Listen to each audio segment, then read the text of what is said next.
ഇന്നൊരു കുമ്പളങ്ങ മോരുകറി ഉണ്ടാക്കാം. ഒരു ചട്ടിയിൽ കുമ്പളങ്ങ ഇട്ട് കൊടുത്തിട്ടുണ്ട്. ഇനി ഒരു 4 പച്ചമുളക് കൂടി ഇട്ട് കൊടുക്കാം. കുറച്ച് മഞ്ഞൾപ്പൊടി ഇട്ട് കൊടുക്കാം. കുറച്ച് മുളക് പൊടിയും കല്ലുപ്പിടാം. വെള്ളവും കൂടെ ഒഴിച്ചിട്ട് വേവിക്കാൻ വെക്കാം.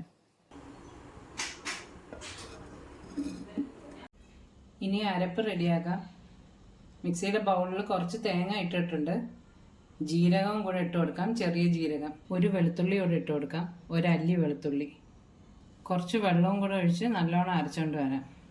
കുമ്പളങ്ങ നല്ലോണം വെന്തിട്ടുണ്ട്. ഇനി അരപ്പ് ഇതിനകത്തോട്ട് ഒഴിക്കാം.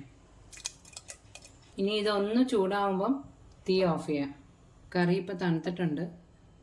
ഇനി തൈര് ഒഴിച്ചു കൊടുക്കാം. പുളിയുള്ള തൈര്. ഇനി താളിപ്പ് റെഡിയാക്കാം. കുറച്ച് വെളിച്ചെണ്ണ ഒഴിച്ചു കൊടുക്കാം. ഉലുവ ഇട്ട് കൊടുക്കാം. ഉലുവ പൊട്ടി തുടങ്ങിയിട്ടുണ്ട്. ഇനി കടുക് ഇട്ട് കൊടുക്കാം. കറിവേപ്പിലയും കൂടെ ഇട്ട് കൊടുക്കാം.